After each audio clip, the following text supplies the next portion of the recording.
여러분들 오늘은 이제 등압면으로 넘어갈 때 이제 등고도 좌표계에서 등압 좌표계로 넘어갈 때 발생하는 이제 두 번째 상황에 대해서 생각을 해봅시다. 이제 두 번째 컨셉인데 어떻게 보면 학부 수준에서는 이 부분이 가장 중요하다고 생각할 수 있어요.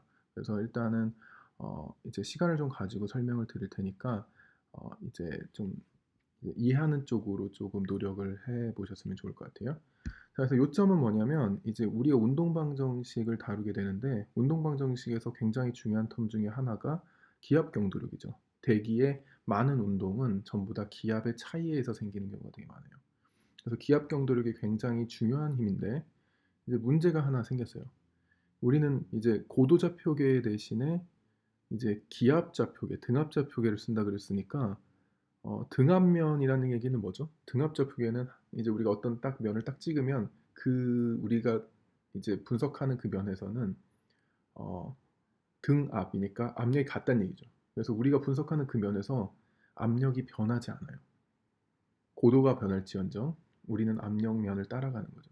그래서 그 면을 쓰게 되면 수평 방향 운동 방정식에 더 이상 이제 기압 경도를 프레셔로 나타낼 수가 없게 돼요. 그렇겠죠. 왜냐하면 수평 방향이라는 의미 자체가 우리가 등압 좌표계를 쓰니까 이제 압력이 딱 연직축은 고정하고 압력은 고정하고 그 면을 따라가는데 그렇죠? 압력이 변할 리가 없겠죠. 왜냐하면 압력이 같은 면을 따라가니까 우리가. 그래서 이제 프레셔 그레디언트를 이제 압력으로 표시를 할 수가 없고 그렇다고 해서 프레셔 그레디언트 포스가 중요하지 않은가 그 좌표계에서 그렇지 않아요. 그래서 우리는 사실은 이제 맞바꾸는 거예요. 일종의 이제 등압좌표계랑 이제 고도좌표계는 서로 이제 압력과 고도를 이제 맞바꿔요. 그래서 압력으로 쓰였던 데는 고도로 바꾸고 고도로 쓰였던 데는 이제 압력으로 바꾸는 거죠. 그래서 예를 들면 우리가 고도로 썼던 것을 압력으로 바꿨잖아요. 그러니까 대신에 압력으로 쓰던 걸 이제 고도로 쓰게 돼요. 그게 뭐냐면 이제 어, 기압 경도력 대신에 고도의 경도를 쓰게 돼요. 이제 그 컨셉을 조금 설명을 드릴게요. 근데 이제 고도로 쓰기보다는 고도에다 중력 가속도를 곱해서 지오 포텐셜이라는 값을 쓰게 돼요. 지오 포텐셜은 아주 자세히는 그 설명이 좀 안 했더라도 기본적인 컨셉은 알고 있죠. 우리가 어떤 이제 땅에서부터 이제 예를 들면은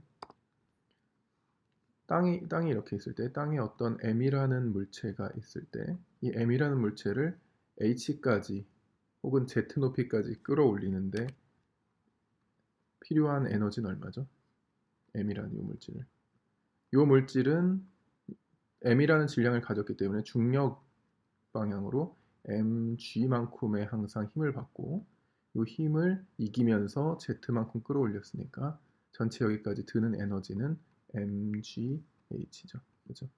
이런 식으로 이제 위치 에너지를 나타낼 수 있는데 이 컨셉이 지오 포텐셜이고요. 물론 대기과학에서는 질량을 단위 질량당으로 쓰니까 이제 지오 포텐셜은 GH 형태로 나타내죠. 근데 이제 우리는 H 대신에 Z를 고도로 쓰죠. 그죠? 그러니까 지오 포텐셜은 어, 이제 컨셉츄얼리 GH와 같아요. 근데 이제 딱 GH와 같다라고 쓸 수 없는 이유 중에 하나가 기준점을 어디에 잡느냐에 따라서 조금 달라지기 때문에 오히려 차라리 같다라고 쓰려면 GH의 변화가 지오 포텐셜의 변화와 같다라고 쓰시는 게 더 정확한 표현이에요. 그래서 우리가 결국은 뭐 대기과학에서는 H 대신에 Z 쓴다고 그랬죠. 그러니까 GG 그런 식이겠죠. 근데 G는 거의 이제 상수 대륙권에서는 거의 G를 상수로 봐도 되니까 이제 G는 밖으로 꺼낸다고 치면 어떻게 보면 근본적으로는 G 델타 Z 그러니까 고도가 변하는 거에다가 G를 곱해주면 이게 지오 포텐셜의 변화율이 된다라고 생각을 하셔도 거의 99% 맞는 답이에요. 실제로 맞는 개념이에요. 그리고 이제 기준점을 어디에 두느냐에 따라서 이제 지오 포텐셜의 기준점이 정해지는데 대기과학에서는 기본적으로 해수면 고도를 지오 포텐셜 평균 해수면 고도로부터 지오 포텐셜을 재기 시작해요. 그래서 평균 해수면 고도가 지오 포텐셜 영선인 거죠. 그렇죠? 그래서 그 지오 포텐셜 영선으로부터 이제 고도가 이렇게 올라감에 따라서 중력을 거슬러서 이제 그 고도의 변화율에 G를 곱하면 그게 위치 에너지가 되니까 그거를 지오 포텐셜 에너지 할 때 쓰는 그 지구에 의한 포텐셜 에너지다라는 의미에서 지오 포텐셜이라는 컨셉으로 써요. 그래서 보통은 P로 나타내게 돼요. 그래서 결국은 지오 포텐셜의 차이가 있다는 얘기는 지구 기준점으로부터 이제 고도의 차이가 있다는 얘기로 받아들이면 되죠. 그래서 결국은 프레셔 그레디언트 대신에 지오 포텐셜 그레디언트로 이제 대체를 하게 되는데 결국은 지오 포텐셜의 주요 성분이 고도이기 때문에 어떻게 보면 프레셔를 고도로 이제 프레셔가 하던 역할을 고도로 바꿔주는 이제 작업을 한다고 생각하시면 될 것 같아요. 그래서 프레셔 그레디언트는 없어지는 것이 아니라 등한면에서 고도의 그레디언트로 바뀌어요. 그리고 더 정확하게는 지오 포텐셜의 이제 그레디언트로 바뀐다라고 생각을 하시면 될 것 같아요. 근데 일단은 이제 답부터 먼저 알려드린 거고 얘가 어떻게 되는지 물리적으로 한번 따져보면 좋겠죠. 사실 유도가 돼야 되겠죠. 그렇죠. 그래서 요걸 유도하는 과정을 좀 거칠게요. 요 부분이 중요하니까 이해해 주시면 좋을 것 같아요. 이해하는데 집중을 좀 해주시면 책에 보시면 조금 더 일반화된 방법으로 좌표계 변환이 설명되어 있지만 저는 학부 수준에서 물리적인 컨셉으로 가장 이해하기 쉬운 형태로 조금 설명을 드릴게요. 그래서 바로 등압면에서 고도면을 쓰게 되면 그레디언트가 어떻게 표현이 될 수 있는가 라는 부분에 대한 설명을 좀 드릴게요. 자, 우리가 이 상황을 이제 설명하기 위해서는 기본적으로 이제 상황을 한번 정리를 해볼 필요가 있어요. 그래서 우리가 사실은 기본적으로 프레셔에 X방향의 그레디언트가 있다고 칩시다. 근데 이제 X방향의 그레디언트를 우리가 고도좌표계에서 이제 정했다면 고도좌표계에서 얘를 계산했다는 뜻에서 Z라고 적을게요. 그래서 Z가 상수인 어떤 좌표 면을 따라서 이제 X방향으로 가면서 기압이 변화하는 양을 측정했다라고 칩시다. 이렇게. 그리고 만약 예를 들면 지오 포텐셜이라는 컨셉이 있다고 칠 때 이 지오 포텐셜이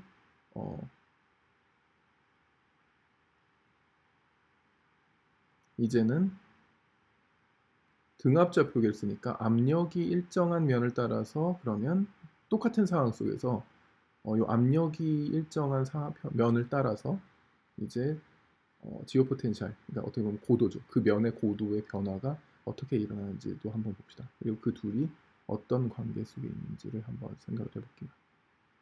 자, 가장 쉬운 방법은 일단 수평 방향으로 이제 기압의 차이가 있다라고 가정을 해보는 거겠죠. 그래서 x 방향으로만 일단 생각을 할게요. y 방향도 x 방향과 동일할 테니까 이제 x 방향으로 있고 예를 들어서 우리가 아직 고도좌표계에 익숙하니까 그냥 고도좌표계로 표시를 할게요. 이 그림 자체는. 그래서 x고 z는 고도예요.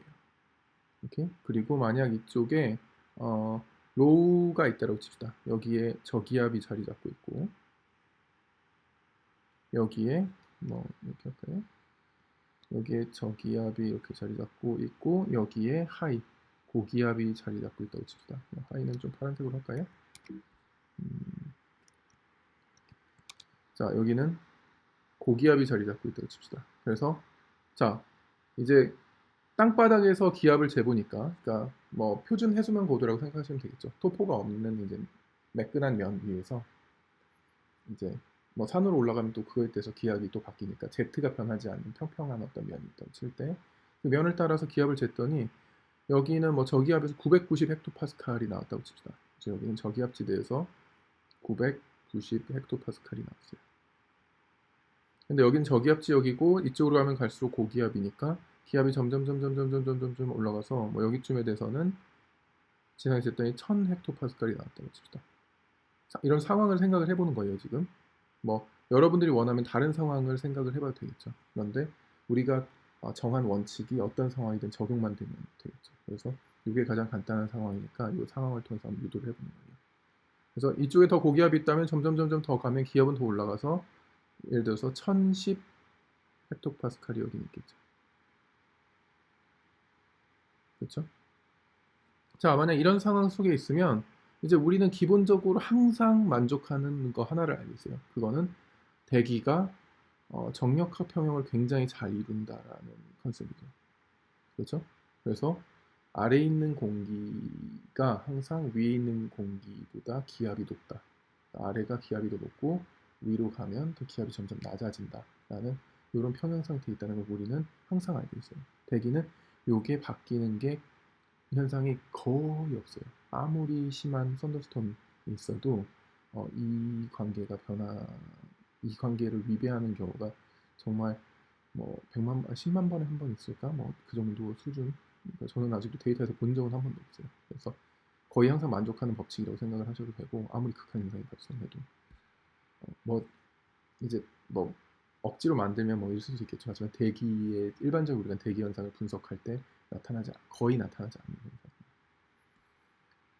물론 이제 그 리밋을 넘어가면 좀 있을 수도 있겠지만 우리가 다루지 않는 현상 중에는 자 그래서 우리는 그냥 일반적으로 대기과학을 다룰 때는 위로 가면 갈수록 기압이 떨어지겠구나라는 것을 그냥 공리처럼 사용을 해도 돼요. 그래서 예를 들어 1000헥토파스칼 위에서 점점 올라간다면 뭐 1헥토파스칼씩 떨어지겠죠. 예를 들면 10m에 1헥토파스칼 정도 떨어지거든요. 공기 무게가. 그래서 한 100m 정도 올라가면 10헥토파스칼 정도 떨어져요. 실제로. 여러분들이 뭐 기압계 들고 요즘은 시계에도 기압계 달려 있잖아요. 그거 들고 산에 한 100m만 등반해 보면 압력이 한 10헥토파스칼 떨어지는 걸 굉장히 쉽게 볼 수 있어요. 자, 그래서 위로 올라가면 갈수록 뭐 1헥토파스칼, 2헥토파스칼 뭐 이렇게 떨어지다가 결국 한 100m 정도 올라가면 여기가 990인 점이 어느 정도 나오겠죠. 그렇죠? 그래서 여기가 이제 990인 거죠. 예를 들면 그래서 뭐 색깔을 같이 할 수 있는지 모르겠지만 한번 봅시다. 보면요. 여기가 990이라고 생각해 봅시다. 이 위에 어딘가에 990이 당연히 있어야만 하겠죠. 그렇죠? 항상. 그리고 만약 여기서 올라갔다고 치면 여기는 1000보다는 낮은 데니까 990에서 1000 사이니까 995 정도 있으니까 얘는 한 50m만 올라가면 거기에 990인 점이 있겠죠. 그래서 이런 점들을 쫙 연결해 보면 이런 식으로 우리는 990 헥토파스칼을 가진 어떤 이제 평평한 면을 하나 찾을 수가 있어요. 그렇죠? 그리고 우리는 요 등압면, 압력이 같은 요 면을 따라서 앞으로 수평 방향의 운동을 분석하겠다는 뜻이에요. 물론 제가 강조한다고 이렇게 기울여 놨으니까 되게 가팔라 보이고 요거를 이 면을 따라 수평 방향 운동을 분석한다고 좀 이상해 보이지만 사실은 굉장히 평평해요. 저것도. 그렇기 때문에 사실은 전혀 이상하지 않는 분석이 되는 거죠. 그래서 이런 식으로 분포가 있다고 칠 때 이게 990 헥토파스칼 가지는 면이라고 생각을 할 수 있겠죠. 자, 그러면 그래서 우리가 한 가지 이 그림만을 가지고도 알 수 있는 점이 있죠. 무슨 얘기냐? 여기가 저기압이고 여기가 고기압이면 등압면이 점점 동쪽으로 갈 때 x가 증가함에 따라서 증가한다라는 고도가 증가한다는 사실을 알 수 있죠. 그래서 조금 더 이제 연결을 지어서 생각을 해보면 이쪽이 로고 이쪽이 하이니까 만약 우리가 등고도면에서 기압이 x방향으로 갈 때 점점 증가한다면 즉 기압 경도가 z 코디네이트를 쓸 때 양수라면 오케이 가면 갈수록 수평 방향으로 가면 갈수록 기압이 증가하는 상황이라면 등압면에서 분석을 했을 때도 등압면의 지오 포텐셜 혹은 등압면의 고도가 점점 x방향 이건 이쪽으로 가면 이제 x방향으로 증가하는 거니까요. 이건 등압면을 따라서 x방향으로 증가하는 거죠. 이거는 등고도면을 따라서 x방향으로 증가하는 거죠. 그래서 우리는 등압면을 쓴다면 요 면을 따라서 x가 증가해야겠죠. 이렇게 따라 올라갈 때 얘의 고도값이 점점 증가하는 걸 볼 수 있어요. 그래서 등압 이제 등고도면에서 압력의 그 수평 방향의 기울기가 양수란 얘기는 등고도면에서의 지오 포텐셜도 양수를 갖게 된다는 사실을 우리는 이 그림을 통해서 간단히 알 수가 있죠. 그래서 둘의 관계는 서로 부호가 같다는 것 정도는 일단 확인할 수가 있어요. 자, 이게 1차적인 이제 확인이고 그 다음에는 수학적으로 얼마나 이 둘이 같은지를 한번 비교해 볼 수 있겠죠. 자, 그 작업을 한번 해볼게요. 일단 부호는 같아요, 둘이. 얘가 양수면 얘도 양수가 나오는 상황 속에 있어요. 그죠? 얘가 음수면 얘도 음수가 나오겠죠. 그건 여러분이 한번 해보세요. 이 둘이 얼마나 같은지 좀 이제 분석을 조금 디테일하게 해봅시다. 자, 이제 디테일하게 분석을 하기 위해서 우리가 조금 기호를 좀 쓸게요. 기호를 써서 예를 들어서 우리가 여기서 이만큼 x만큼 움직일 때 요거를 델타 x라고 합시다. 이렇게 x가 델타 x만큼 증가했을 때 만약 이제 요 값을 쓴다면은 이제 요 값을 먼저 계산을 해볼게요. 그리고 여기를 뭐 요쪽 이 1000헥토파스칼을 P라고 할게요. P라고 하고 그 다음에 위로 1000헥토파스칼, 여기가 1000헥토파스칼이니까 위로 올라가면 올라갈수록 기압이 좀 떨어지죠. 그래서 기압의 변화한 만큼을 P 플러스 델타 P라고 할게요. 이렇게. 자, 그래서 기본적으로 우리는 이제 좀 사족을 붙이면 이제 하이드로스태틱 이퀘이션은 이런 거죠. 예를 들어서 Z가 이만큼 올라가면 P가 얼마만큼 떨어지는가를 분석한 거죠. 그래서 이 관점에서 볼 때 dP 우리가 하이드로스태틱 밸런스는 dP dg는 마이너스 로 g죠. 그렇죠? 그래서 요 식으로 생각을 해보면 이제 요거는 이제 굉장히 작은 이제 무한히 작은 델타 Z에서 미분을 한 거고 미분을 굳이 하지 않아도 예를 들면 델타 Z 어느 정도 두께를 가진 어떤 두께만큼 올라가면 델타 P의 변화가 요만큼 있다라는 거예요. 그래서 요거를 이렇게 가져오면 델타 Z만큼 올라가게 되면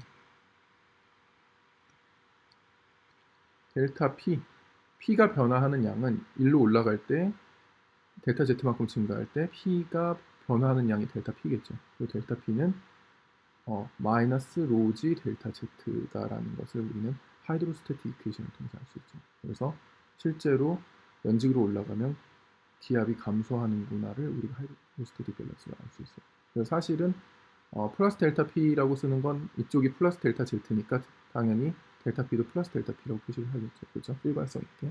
하지만 요거의 실제 수치적인 값은 얘가 양수면 올라가면 음수가 나온다는 사실을 요 하이드로스태틱 이퀘이션으로부터 알 수가 있죠.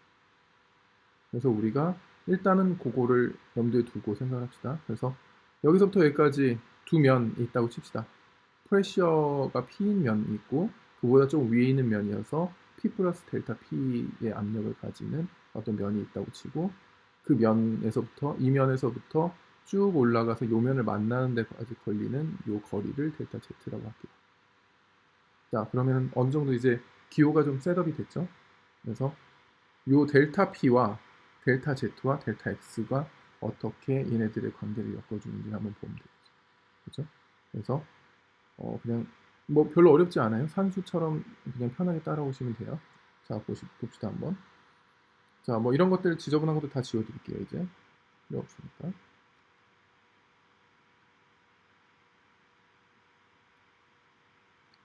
자, 볼게요. 자, 여기서부터 자, 그냥 이거 있는 그대로 한번 따라가 봅시다. 있는 그대로. Z 코디네이트, 그러니까 Z가 변하지 않는 이제 하이트 코디네이트를 따라가서 X 방향에 Z는 변하지 않으면서 X 방향의 프레셔의 변화율을 한번 구해 볼게요. 그러면 X만큼이 증가하면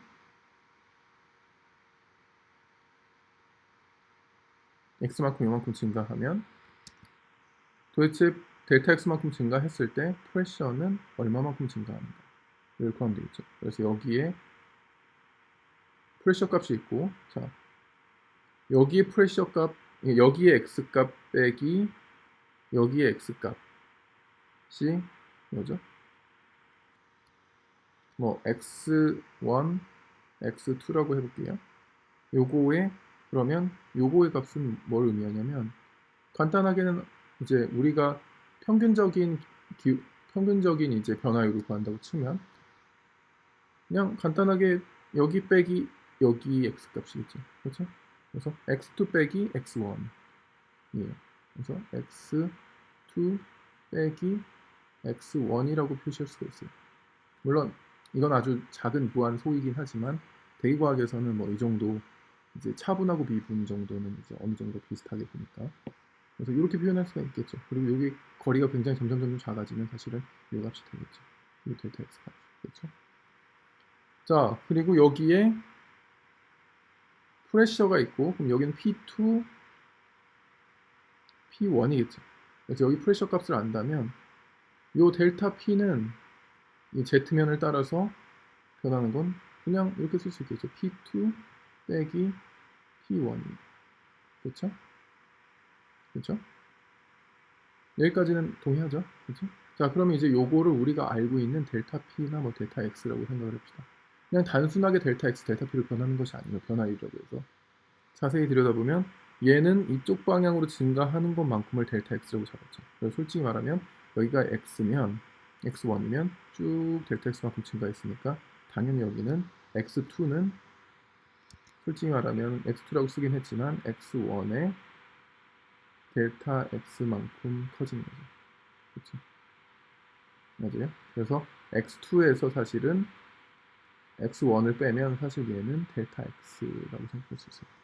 뭐 왜 이렇게 쉬운 걸 이렇게 어렵게 설명하십니까? 라고 이제 질문을 할 수가 있는데 이제 제가 두 번째 거 설명할 때 보면 왜 이런 식으로 설명인지 좀 이해하실 거예요. 그래서 델타 이제 P를 한번 해봅시다.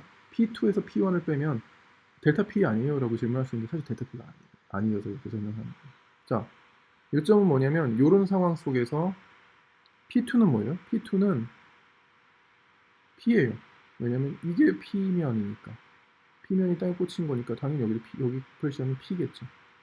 그래서 얘의 프레셔는 P예요. 여기 프레셔는 뭐죠? 이 프레셔는 요 면이죠. 요 면이니까 P 플러스 델타 P. 얘는 P 플러스 델타 P. 좀 다르죠. 그래서 요거 빼기 이걸 하면 PP는 빠지고 마이너스 델타 P예요. 그래서 요거는 마이너스 델타 P. 그래서 무슨 얘기냐? 이런 상황 속에서 이거를 만약 프레셔로 표현을 하면 이제 이쪽으로 가면 갈수록 이제 마이너스 델타 P만큼 변화율이 생긴다라고 표시를 할 수 있게 되죠. 사실은 이 델타 P가 사실은 수치적으로는 음수기 때문에 이게 사실은 프레셔가 증가하는 어떤 값이겠죠. 실제로 이쪽이 갈수록 고기압이니까. 하지만 우리가 보고 있는 이 기호를 표시하면 이렇게 되겠죠. 맞아요? 자, 그러면은 얘는 그런 식으로 어떻게 표시되는지 한번 볼게요. 이제는 프레셔 등압면을 따라서 x가 증가했거든요. 그래서 등압면을 따라가서 이렇게 증가를 하겠죠. 그렇죠? 뭐 여기를 잡으셔도 돼요. 이렇게 되는데 일단 이쪽으로 우리가 잡기 시작했으니까 이쪽으로 잡을게요. 그래서 등압면을 따라서 x가 델타 x만큼 증가한다는 얘기는 여기서 우리가 이렇게 이동한다는 얘기예요. 우리가 기압계를 가지고 혹은 뭐 고도계를 가지고. 자, 그러면 지오 포텐셜이 얼마나 변하는가? 지오 포텐셜은 G 곱하기 델타 Z니까 이제 뭐 그냥 델타 Z로 표현할 수 있겠죠. 그래서 얘는 표현을 하게 되면 델타 X만큼 갈 때 델타 Z가 높이가 얼마만큼 올라갔죠? 델타 Z만큼 올라가죠. 그렇죠? 이 높이만큼 이렇게 올라가니까 얘는 델타 Z만큼 증가하는데 지오 포텐셜을 표시할 거니까 G라는 곱해주면 지오 포텐셜이 되겠죠. 그래서 얘는 이렇게 표시가 돼요. 오케이? 자, 그런데 이제 재밌는 사실을 보면 이 델타 P와 델타 Z는 항상 이 하이드로스태틱 밸런스를 만족을 한다고 했죠. 그래서 얘는 이 상태를 항상 만족을 하기 때문에 우리가 델타 P와 델타 Z의 관계를 사실은 엮어줄 수가 있어요. 뭐를 바꿀까요? 뭐를 바꿔도 상관은 없긴 한데 얘를 바꿉시다. 얘가 편하니까. 델타 P는 사실은 마이너스 항상 로지 델타 Z로 표시할 수가 있죠. 그래서 여기 있는 델타 P는 사실은 마이너스에서 없어지고 로지 델타 Z라는 사실을 알 수가 있죠. 그래서 요 마이너스 인터폴이 사라지고 로 G 델타 Z라는 소식이 있어요. 자, 굉장히 흥미롭죠? 그래서 이 로를 이쪽으로 보낸다라고 치면 로분의 1 이쪽으로 보낸다라고 치면 로분의 1 등고도 면에서 구한 로분의 1 dp dx는 그러니까 프레셔 그레디언트는 사실은 이렇게 표현할 수가 있고 얘와 같다라는 거가 있었죠. 무슨 얘기냐? 이제 등압면에서의 x 방향의 지오 포텐셜 그레디언트로 표시할 수가 있다. 그래서 프레셔 그레디언트를 z 코디네이트 그러니까 고도 좌표계에서의 기압 경도력은 등압 좌표계에서의 지오 포텐셜 그레디언트로 지위의 그레디언트로 표시를 할 수가 있다라는 것이 요 컨셉이에요. 오케이? 뭐 깔끔하게 변환되죠. 이렇게. 그래서 이제 당연히 우리가 이제 귀찮으니까 당연히 등고적 벽에를 쓰면은 이제 Z가 상수인 면에서 X 방향의 변화를 측정하겠죠. 그래서 사실은 귀찮으니까 이제 이런 것들은 당연하다고 생각하고 떼고 그냥 이렇게 표시를 많이 하죠. 이렇게. 그래서 요거는 이제 등압면에서 얘는 지오 포텐셜의 그레디언트를 구하는 거니까 이거 당연히 압력이 일정한 면에서 당연히 우리가 X 방향의 변화를 계산을 하겠죠. 그래서 얘는 이렇게 표시를 하는 겁니다. 그래서 이렇게 표시를 하게 되는 게 이 과정 때문이다 라고 생각을 해보시면 될 것 같아요. 그래서 둘이 당연히 사인이 아까 해보니까 사인이 같은데 표시는 이런 식으로 된다 라고 하시면 될 것 같아요. 그래서 되게 해피한 것 중에 하나는 여기에 밀도가 붙어 있는데 이 밀도가 사라지고 깔끔하게 지위의 그레디언트로 표시가 된다는 것이 굉장히 뭔가 아름다운 면이에요. 사실 왜냐면 나중에 이제 여러분들이 좀 더 깊이 알면 이제 배우겠지만 이제 변수와 어떻게 보면은 이제 로우도 이제 종속 변수고 프레셔도 종속 변수인데 종속 변수가 두 개가 곱해지면 이런 걸 비선형이라고 해요. 이 비선형 파트는 우리가 식을 다룰 때 굉장히 복잡해지는 경향이 있어요. 그래서 이 비선형 파트가 깔끔하게 이제 종속 변수가 한 개로 되어 있는 이 선형식으로 바뀌는 면이 굉장히 매력적이에요, 사실. 그래서 일단은 이 과정으로 변환이 된다. 라는 걸 설명을 드릴게요. 그리고 뭐 여기에 다음 장에 제가 뭐 이런 식으로 변환된다라는 그 느낌으로 이렇게 바꿔놨으니까 지금까지 설명한 게 요거라고 생각하시면 될 것 같아요. 그래서 요거는 제가 슬라이드에 넣어서 따로 넣어드릴게요. 자, 요게 이제 프레셔 코디네이트로 넘어갈 때 생기는 중요한 변화죠. 두 번째 변화. 프레셔 그레디언트 포스가 이제 지오 포텐셜 그레디언트로 다시 표현된다. 왜냐면 이제 압력은 이제 우리가 좌표계로 쓰기 때문에 종속 변수로 쓸 수가 없으니까 걔를 대체할 만한 것이 지위 고도인 거죠. 지위 고도가 아니라 지위인 거죠. 뭐 지위 고도로 쓰기도 해요. 근데 이 지위 고도는 G를 다시 나눠준 거고 고도의 의미로 바꾸려고. 보통은 이제 P는 지위를 나타내요. 고도에다가 뭐 G를 중력상수 곱한 거라고 생각하시면 좀 편하겠죠. 자, 뭐 이 정도까지만 일단 두 번째 변화에 대해서 설명을 하고 끊어드릴게요.